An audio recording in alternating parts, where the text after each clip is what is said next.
Queridos, uma das coisas especiais de sermos discípulos de Jesus são as pessoas que, ao longo da nossa caminhada e da nossa jornada, podem marcar a nossa vida. Eu tenho a grande honra e a grande alegria de introduzir e apresentar a vocês, querido amigo, deixa eu sair do caminho aqui, pastor. Querido amigo, pastor, conselheiro, pastor Paulo Davi. Para mim é muito especial tê-lo aqui conosco nessa noite, é emblemático. Pastor Paulo Davi, quando eu cheguei aqui em Curitiba para fazer a faculdade de música no ano de 2008, fevereiro de 2008, ele me abraçou e me acolheu como a um filho. Eu cheguei aqui e não conhecia quase ninguém aqui em Curitiba, tinha alguns parentes, algumas pessoas da minha família que moravam aqui, e cheguei ali, na época ali na primeira igreja, e o pastor Paulo Davi me conheceu, me acolheu, me botou para trabalhar junto com ele. Durante 6 anos eu pude caminhar ao lado dele e aprender tanto, fui mentoreado. E nesse relacionamento de mentoria e até de paternidade em alguns aspectos, que é tão gostosa, eu pude dar risada, a gente pôde dar risada junto, a gente pôde até passar Natal junto. Eu não sei se o senhor lembra, no ano de 2008, 2009, nós passamos o Natal junto. Eu estava perdido aqui na cidade, o Paulinho falou: Rodrigo, você vai passar o Natal lá em casa. E foi tão gostoso. Mas também teve as broncas, porque é assim que funciona. Quando a gente faz coisa errada, toma bronca. E rolou algumas broncas, mas sempre com muito amor, com muito carinho. E o pastor Paulo Davi tem um papel muito importante na história da formação de artistas cristãos, discípulos de Jesus. Pôde liderar durante vários anos o Louvação, que foi um congresso nesse formato, um congresso para formar e inspirar artistas para a glória de Deus. O que nós estamos fazendo hoje aqui é, como a gente tem falado, lançando um novo movimento, um novo momento, nesse mesmo desejo, nessa mesma intenção, de formar artistas para a glória de Deus. Então, para nós, ter o Senhor aqui, para encerrar esse tempo, é muito especial. Muito obrigado, pastor, por estar conosco aqui. Eu queria pedir que você estendesse a sua mão para cá. Nós vamos orar pela vida do pastor Paulo. Obrigado, Senhor Jesus. Obrigado por todas as coisas que o Senhor faz. O Senhor está no controle de todas as coisas. Absolutamente nada escapa ao teu olhar e, de fato, o Senhor nunca se surpreende, porque o Senhor é o autor da história. Eu te louvo e te agradeço por poder caminhar junto do pastor Paulo Davi, dizer que ele é uma pessoa tão especial para mim, para minha família, e para tanta gente que ele tem inspirado através do seu exemplo, através da sua palavra. E eu clamo a Ti que nesta noite, mais uma vez, o Senhor possa transbordar através da vida dele nas nossas vidas, tudo aquilo que o Senhor já preparou. Use-o poderosamente para a glória do Teu nome, e que nós estejamos com o nosso coração aberto e sensível, com os nossos ouvidos atentos para ouvir a Tua voz. Em nome de Jesus. Amém. Deus abençoe, pastor. Na graça, na presença, no amor de Cristo Jesus, é um privilégio para mim estar aqui. Obrigado, pastor Silvado, pela confiança também, de permitir esse tempo de compartilharmos a palavra de Deus, nesse momento tão especial, não só dessa igreja, mas eu falei com o Rodrigo agora há pouco ali, antes de entrarmos, que quando estive aqui nesses dias, vendo o que Deus estava fazendo através desta Bienal, eu tenho plena convicção que é um tempo de Deus para que, através da vida de vocês aqui, mais uma vez, milhares e milhares de pessoas possam ser inspiradas a uma vida de adoração com Jesus, fazendo com excelência. Olha, que bênção, que o Senhor continue os usando e abençoando para isso. Eu quero dizer a vocês que no meu coração a alegria de compartilhar essa noite também tem muito a ver com o que Deus vai nos permitindo experimentar na nossa caminhada de fé. Aquilo que cada um de vocês e cada um individualmente tem da sua experiência pessoal como adorador. Se você é alguém que conheceu a vida e entregou a sua vida a Cristo Jesus, e na sua caminhada de fé, você foi sendo confrontado a ser moldado, produzindo maturidade nessa caminhada com Deus todos os dias, certamente você já enfrentou muitas lutas, como você já pôde celebrar muitas vitórias. E quando nós olhamos no nosso dia a dia, nas expectativas que muitas vezes surgem na nossa alma e no nosso coração, nós temos o privilégio, e esse é um privilégio, de termos um Deus que nos chama de filhos, que te chama de filha, porque Ele olha numa profundidade do ser que ninguém consegue chegar. Porque Ele é o Deus Criador. Ele é o artista criador. E é interessante que quando olhamos na palavra de Deus, logo no início de Gênesis, todas as vezes que Deus Criador terminava uma parte da sua criação, Ele dizia assim: e viu Deus que era bom. Mas quando Ele concluiu a criação do homem, Ele disse: e viu Deus que era muito bom. Então, olha só a preciosidade que você é para o Senhor. Ele olhou para pessoas como você, pessoas como eu, e disse assim: foi muito bom. E quando nós olhamos nessa perspectiva da palavra de Deus, quando nós olhamos na perspectiva de adoradores, aqueles que reconhecem o Senhor como o Senhor em todas as áreas da vida, nós também precisamos, nessa caminhada de fé, à luz da palavra de Deus, experimentarmos nas etapas da vida aquilo que o Senhor sempre tem como algo singular. E é tão especial lembrar que, por mais que eu seja uma pessoa como você, dependente da graça do Senhor, falando, o Espírito Santo do Senhor ministra de forma singular, traduzindo para o teu coração aquilo que você precisa, ou talvez aquilo que você nem esperava para essa noite, e Ele diz assim: eu preparei isso para você. Por isso que todos nós dependemos da graça e misericórdia do Senhor. Por isso que todos nós precisamos e dependemos da direção do Senhor. Como já foi orado aqui, eu só quero ler esse texto da palavra de Deus e nós vamos refletir juntos sobre este capítulo 3 de Abacuque. Eu quero ler o verso 1 e depois os versos 16 até o verso de número 19, que diz assim: oração do profeta Abacuque sob a forma de canto. Depois eu vou lá para os últimos versos 16 a 19, que nos diz: ouvi isso, e o meu íntimo se comoveu, os meus lábios tremeram ao ouvir a voz, sua voz. A podridão entrou nos meus ossos, e os meus joelhos vacilaram, pois em silêncio devo esperar o dia da angústia que virá contra o povo que nos ataca. Ainda que a figueira não floresça, nem haja fruto na videira, ainda que a colheita da oliveira decepcione, e os campos não produzam mantimento, ainda que as ovelhas desapareçam no aprisco, e nos currais não haja mais gado, mesmo assim eu me alegro no Senhor, e exulto o Deus da minha salvação. Deus, o Senhor, é minha fortaleza, Ele dá aos meus pés a ligeireza das corças e me faz andar nas minhas alturas.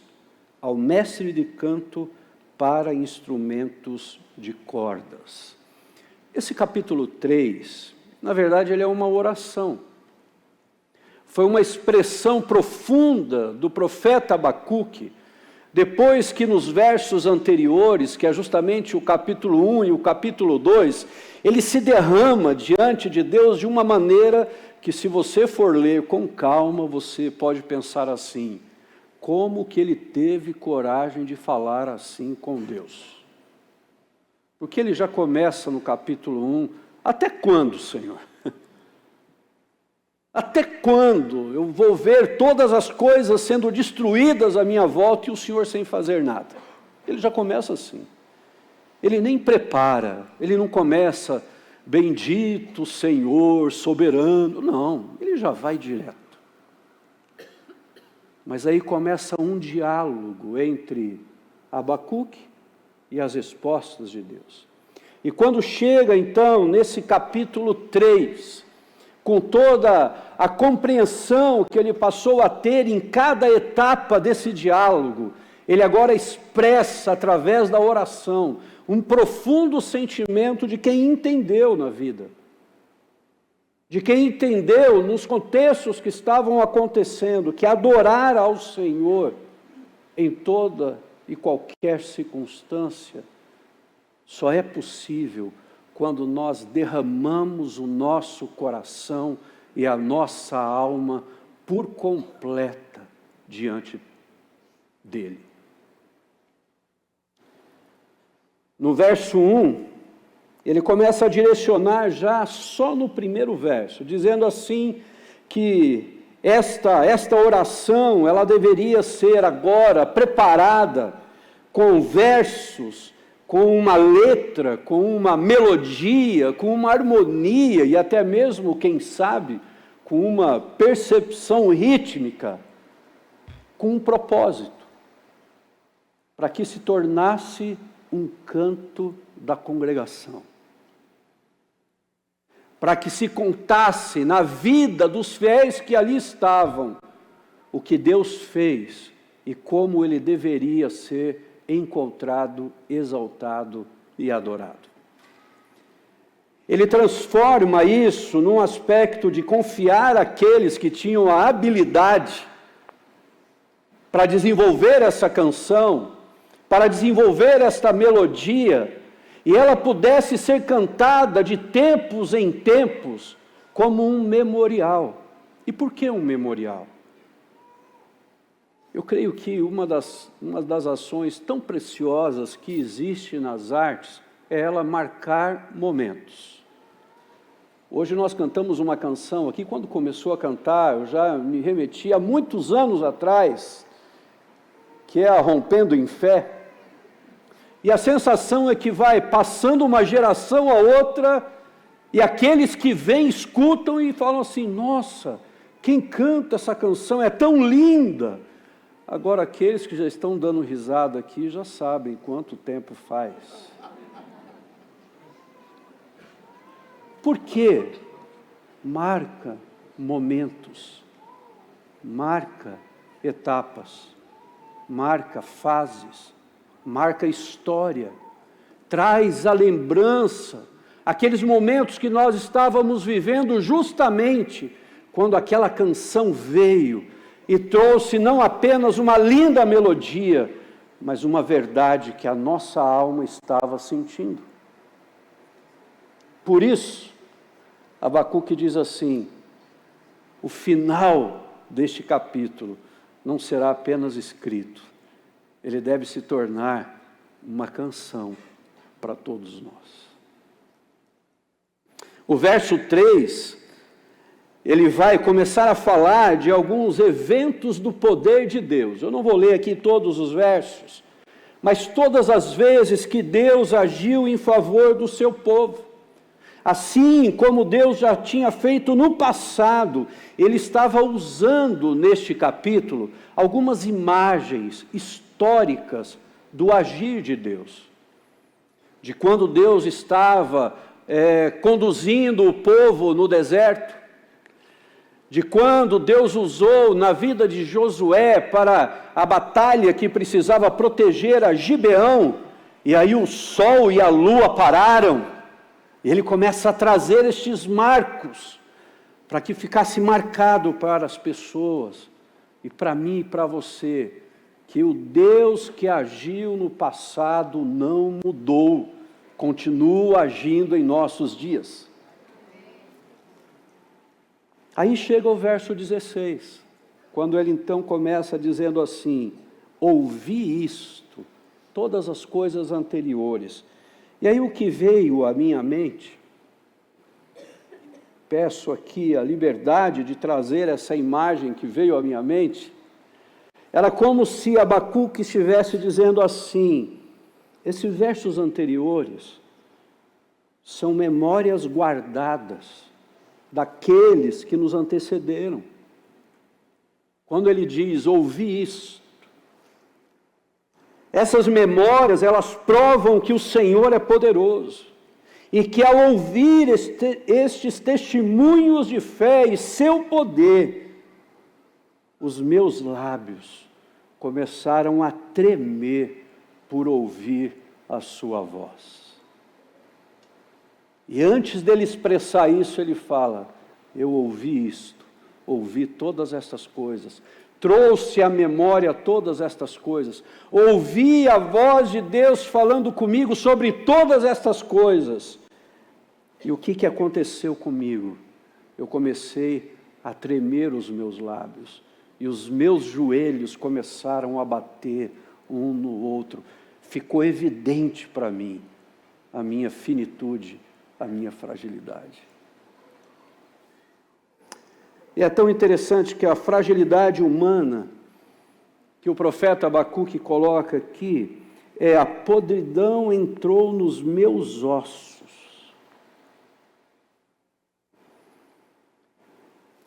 Mas no finalzinho ele entende e diz assim, eu preciso esperar com paciência, pois eu sei que eu posso confiar em ti, porque tu és justo.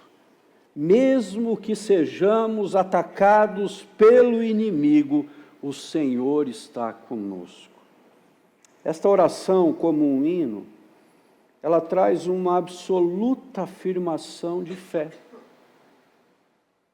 E é justamente essa canção que se torna uma canção de triunfo e testemunho de fé. Assim como Abacuque trouxe à memória as ações do poder de Deus se manifestando na história do povo, inspirando os que daquela geração conseguiram produzir essa confiança plena, eu creio que nós podemos aprender algumas lições para os nossos dias, transformando as nossas lutas e vitórias em canções de triunfo e testemunhos de fé. E a primeira lição que eu aprendo aqui, quero compartilhar com você, é que ninguém pode estar na presença de Deus sem ser impactado. Vou ler novamente o capítulo 3, verso 16. Ouvi isto, e o meu íntimo se comoveu, os meus lábios tremeram ao ouvir a sua voz. A podridão entrou nos meus ossos, e os meus joelhos vacilaram, pois em silêncio devo esperar o dia da angústia que virá contra o povo que nos ataca. Sabe, se Abacuque tivesse dependido dos seus próprios sentimentos, jamais ele teria escrito esta canção de fé e confiança. Porque os sentimentos dele tinham sido expressos no capítulo 1, logo no início. Quando o profeta ele ouve os relatos dos feitos de Deus, e agora ele tem uma visão da glória de Deus, ele fica não só alarmado, mas também pálido, trêmulo e sem nenhum vigor. Sabe, queridos, ninguém pode estar na presença de Deus e não ser impactado. Lembra de Saulo? Saulo, quando estava no caminho de Damasco, e o Filho de Deus se revela a ele, a glória de Deus se revela através de Cristo Jesus naquele caminho. A vida de Saulo foi impactado a tal ponto que ele ficou cego. Quando nós olhamos o apóstolo João, quando ele vai de encontro à presença de Deus, ele cai aos pés como morto lá na ilha de Patmos. E Abacuque ficou com os joelhos e os lábios trêmulos por causa da presença de Deus. A glória de Deus revelada. O seu poder manifesto. Eu lembro, numa das madrugadas, em oração, logo depois que eu recebi alta do hospital, foram 6 meses depois de uma mudança radical na minha vida. E eu tinha muito, olha, eu estava enfrentando tudo que até hoje, enfrento tudo que vem, eu enfrento. Mas eu tinha um receio naquele período, era chegar perto do piano. Falei, se eu chegar perto desse piano, aí eu vou esmorecer, aí eu não vou ter força. Porque eu não movimentava os meus braços, não tinha força dos meus dedos, e eu não podia voltar a tocar. E eu lembro que numa das madrugadas orando, depois de muito esforço de sair para a cama, para fazer a transferência para a cadeira, eu fui lá no meu cantinho, acendi a luz, aqueles teclados à minha volta, e eu peguei a minha Bíblia, eu comecei a orar, a falar com Deus. E queridos, a glória do Senhor se manifestou naquele lugar. E a voz do Senhor falou comigo: filho, por que você não toca? Falei, Senhor, não me pede isso não. Eu já estou evitando ficar chegando muito perto. Filho, por que você não toca? Eu falei, eu não consigo, eu não posso, eu vou me frustrar. Por que você não toca? Eu falei, Deus, as minhas pernas não movimentam, os meus pés não movimentam. E por que você não coloca o seu pé no pedal? Eu falei, Senhor, vai ser pior ainda. Mas mais uma vez o Senhor falou, por que você não toca? E aquela presença do Senhor naquele lugar me levou a estender os meus braços, colocando no piano, tirar as minhas pernas da cadeira e colocar o meu pé direito em cima do pedal de sustém. Quem é pianista sabe disso. E eu comecei com algumas poucas notas, e começaram a vir outras notas, e aí eu comecei a cantar. Não vou calar meus lábios, vou profetizar, manifestar.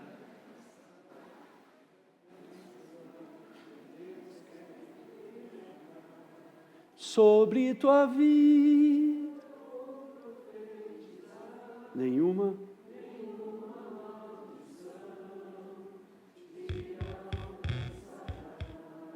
porque eu sei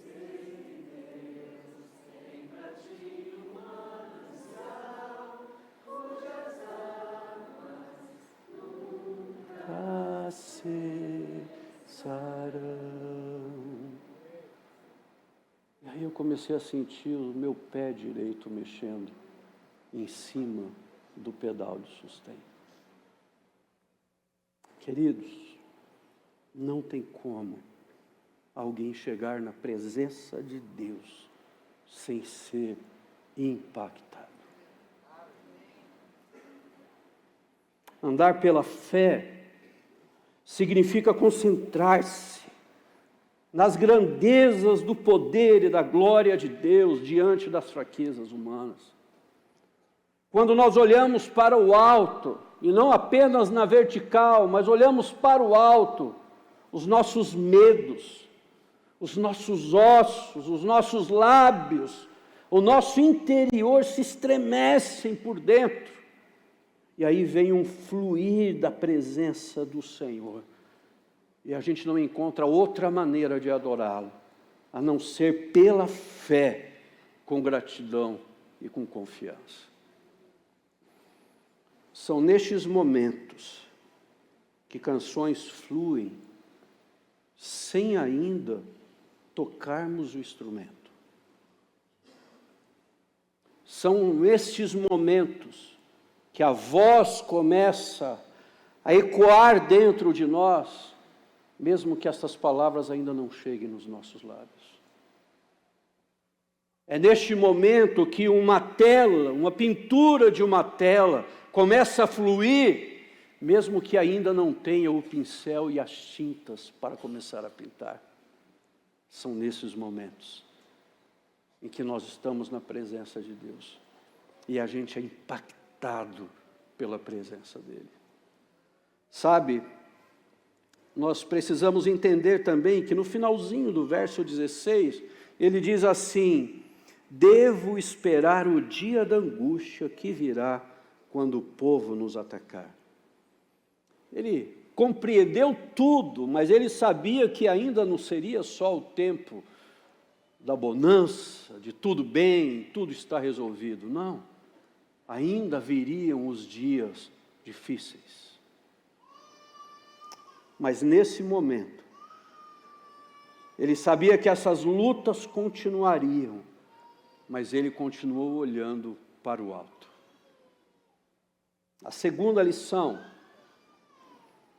confie no provedor e não na provisão. O verso 17 e 18 diz assim: ainda que a figueira não floresça, nem haja fruto na videira, ainda que a colheita da oliveira decepcione, os campos não produzam mantimento, ainda que as ovelhas desapareçam do aprisco e nos currais não haja mais gado, mesmo assim eu me alegro no Senhor e exulto no Deus da minha salvação. O povo de Judá, eles dependiam da agricultura para sobreviver. Era o que eles tinham como recursos financeiros, todos através das lavouras e dos rebanhos. A confiança do profeta agora, ela não estava nessa provisão mais, mas ela estava naquele que era o provedor. Os recursos da terra poderiam falhar, mas Deus não falharia. Essas eram as certezas construídas depois de tantos desafios. A convicção de Abacuque nos remete também a Jó, que estava pronto a perder tudo, menos a negociar a sua fé e de quem era Deus para ele.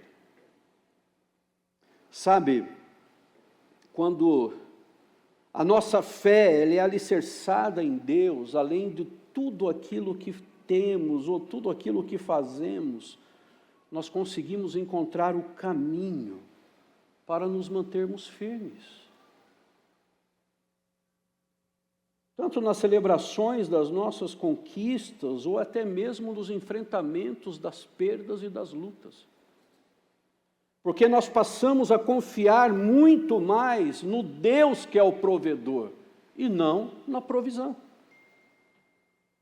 Eu creio que na minha vida e na sua vida, ainda poderão surgir muitas canções de triunfo, por causa do seu testemunho de fé. De reconhecer que você tendo ou não tendo, você estando bem ou não estando bem, você vai poder dizer: eu ainda exulto e glorifico o Deus da minha salvação. Sabe, queridos, confie no provedor e não na provisão. E a terceira e última lição aqui, verso 19. Deus, o Senhor, é a minha fortaleza, Ele dá aos meus pés a ligeireza das corças e me faz andar nas minhas alturas.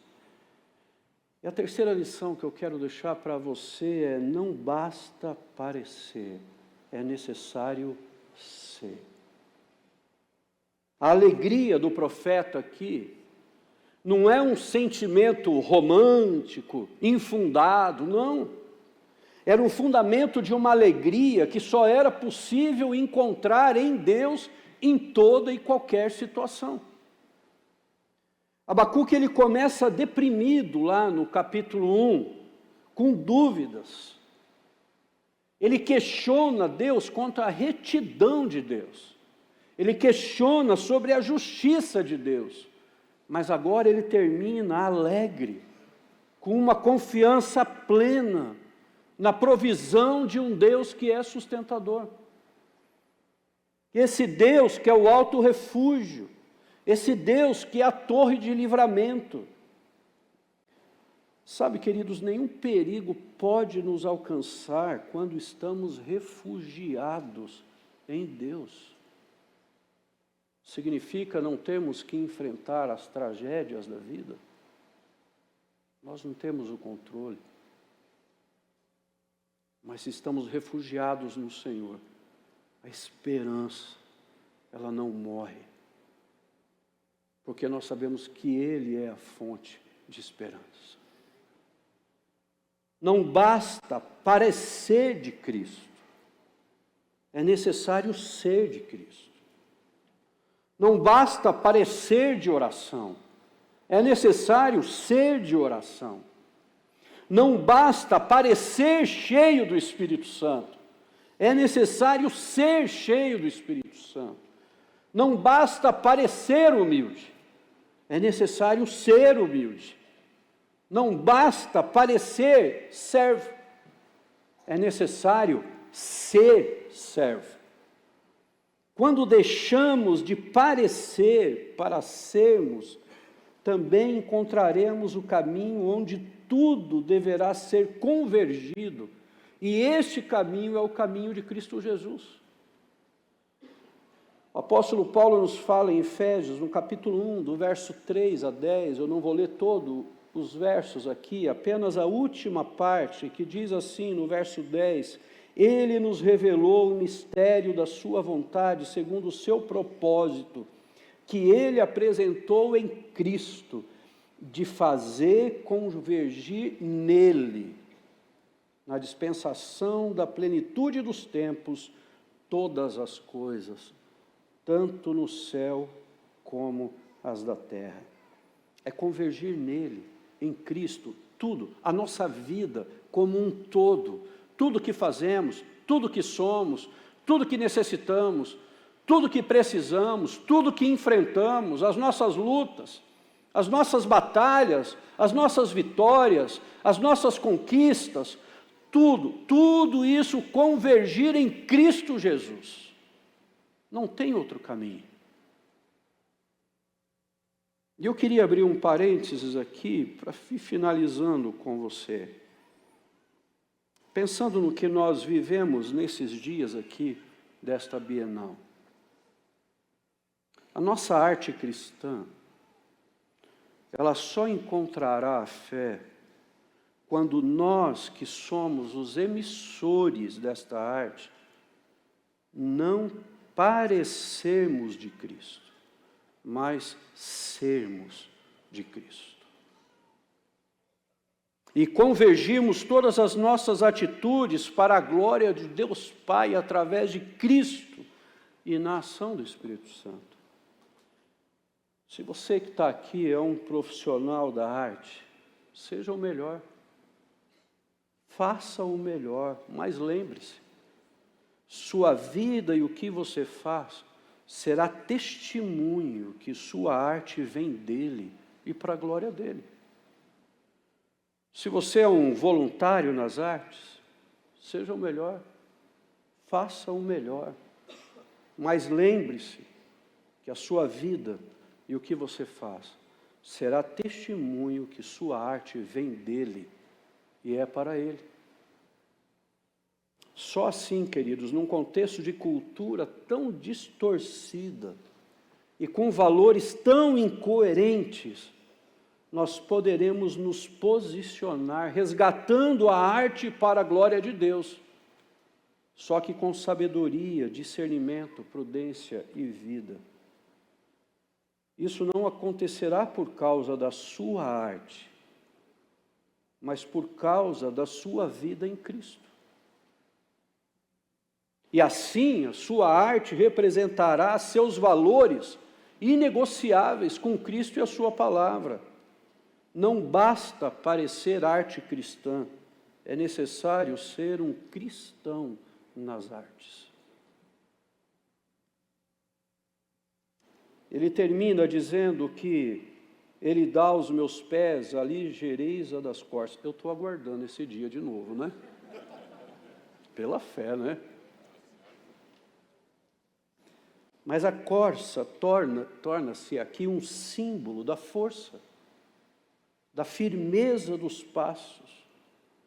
E de igual forma, queridos, o Senhor não apenas tirou aquele profeta do vale da angústia, mas também o fez andar agora por lugares altos.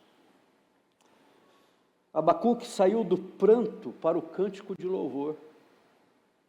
Ele saiu do questionamento amargo no coração para um coração humilde e de adorador. Nós estávamos em julho do ano passado, juntos em família, lá no Rio Grande do Sul. Meu filho mora lá, e fui ter um tempo com os meus netos, e fomos numa loja onde o almoço era mais barato, foi por isso que a gente foi lá. E aí nós estávamos juntos e começamos a conversar sobre várias coisas. Eu não sei porque nós entramos no assunto de herança. E aí começou, não, porque não sei o quê, não, por causa daquilo, tá. Então, daqui a pouco a minha filha falou assim, pai, se você me deixar de herança todos os teus suéteres e todos os teus livros, eu já estou feliz. Aí o outro assim, não, pai, eu quero todos os teus teclados. Aí o meu neto, Bernardo, com 12 anos, olhou e falou assim, eu também quero. Eu, o que você quer? Eu quero a sua fé.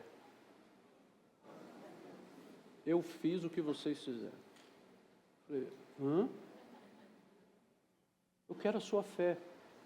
Falei, lindão, eu não sei como te dar isso. Ele falou assim, você já tem me dado, vô. Só que eu quero, já que é para herança, eu quero tudo.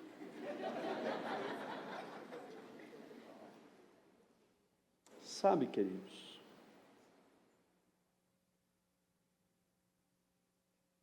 quando a fé nos toma pela mão e nos carrega pelos corredores das nossas dúvidas e nos leva até a sala do trono, aonde o Senhor Deus Todo-Poderoso está, o Deus que governa todas estas coisas, é lá, pela fé, na sala do trono, que Deus nos dá os melhores cânticos de triunfo da nossa alma.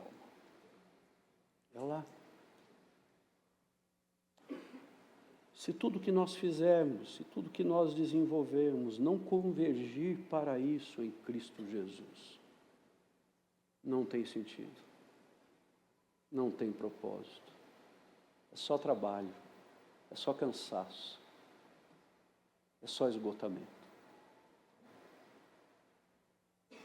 Quando me perguntam como eu consigo não cansar, é que eu sei dos meus limites, né? Conversei com o pastor Silvado, né? Eu sei dos meus limites. Eu sei que, enquanto alguns têm que ficar encontrando maneiras de gastar energia, eu tenho que ficar encontrando caminhos para economizar energia.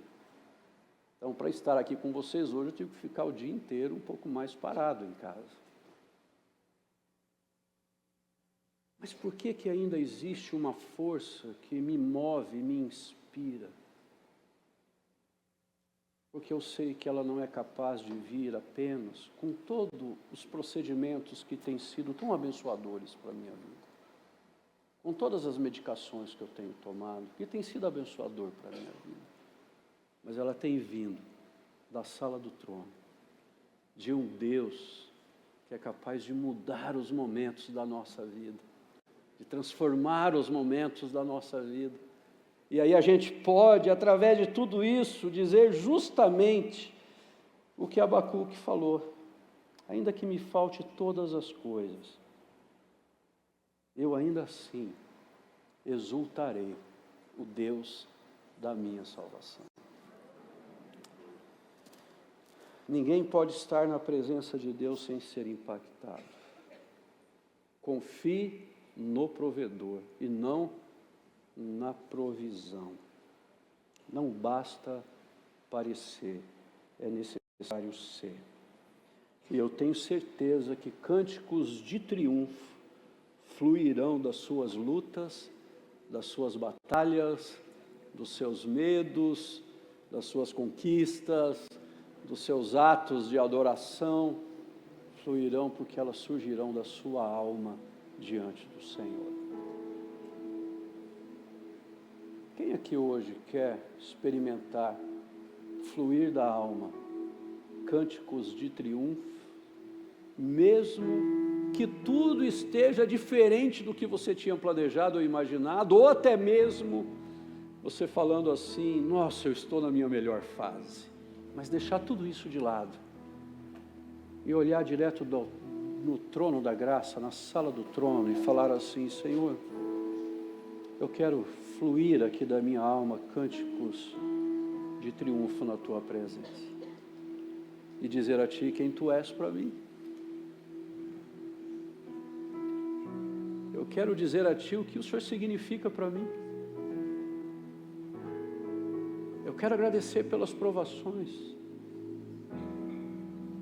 Aí eu começo a entender o que é ter alegria por passar por provações.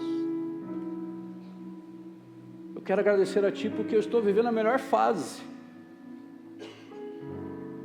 Mas não pelos momentos, porque a sua alma deseja dizer isso a Ele, com canções de triunfo, que irão testemunhar a sua fé. E quem sabe os seus filhos, seus netos, seus bisnetos, quem sabe os seus futuros filhos, o seu futuro marido, futura esposa, amém? Alguns aqui falaram amém. Eles poderem também gerar canções de triunfo, porque eles ouviram de você os testemunhos de fé que você tem vivido com o Senhor. O meu desejo com você é isso. Vamos orar juntos? Pai, obrigado pela Tua palavra. Obrigado porque esses dias juntos aqui, em especial esse tempo, ele é singular. Nenhum de nós aqui temos o controle do tempo para dizermos que vamos sim conseguir fazer todas as outras coisas que planejamos ou sonhamos, até mesmo para o dia de amanhã, porque esse é o tempo que o Senhor preparou para nós agora. E nesse momento que o Senhor prepara para a gente, nesse dia que o Senhor nos permitiu mais um dia de vida, eu tenho certeza que entre tantas coisas que já ouvimos, que já compartilhamos, tantas coisas que já expressamos, através aqui nesse tempo de culto, das canções, dos atos de entrega, de dedicação, de inspiração, talvez o Senhor esteja aguardando um momento do nosso coração em que a gente só chega diante do Senhor para Te adorar em espírito e em verdade, só porque os Teus olhos estão nos procurando a todo tempo, tentando encontrar isso. É muito especial quando podemos preparar tudo isso para a glória do Senhor. É especial ver tantas pessoas servindo aqui. É especial tantos dons, talentos que são colocados diante do Teu altar. E o que nós acreditamos que este é o coração, porque são colocados diante do Teu altar em gratidão e glória ao Senhor. Mas como cada um de nós estamos aqui essa noite, só o Senhor sabe. É só o Senhor que conhece. Talvez para alguns, cânticos de triunfo da alma serão gerados a partir deste momento, diante da sala do trono, porque o Senhor está começando a renovar a esperança, porque o Senhor está começando a transformar a angústia em cânticos de gratidão, porque o Senhor está começando a ministrar as Tuas bênçãos, o Senhor está começando a trazer para perto a Tua voz e a Tua palavra. E, Pai querido, se nós saímos daqui hoje iguais de como nós chegamos, talvez a gente deixou de experimentar a Tua presença aqui, que nos impacta, que nos transforma, que nos renova, que nos leva a um nível mais profundo contigo, não de parecermos, mas de sermos. Por isso nós nos colocamos diante de Ti e pedimos a Ti, vem, Pai, nos abençoar, venha trazer a cura, venha produzir a alegria, vem trazer o renovo, vem trazer a força, o abrigo seguro que temos diante do Senhor, e que como adoradores diante da Tua presença nesse tempo, diante da sala do trono do Senhor, os Teus olhos que estão vendo cada um de nós, possa se alegrar com a nossa alegria de estarmos contigo nesse tempo. Obrigado por esse momento, Pai. Eu tenho aprendido a agradecer ao Senhor por cada momento, porque o Senhor tem sido fiel. E obrigado por esse privilégio de estar aqui com os meus irmãos diante da Tua presença. Assim nós oramos, em nome de Jesus, Pai. Amém e amém.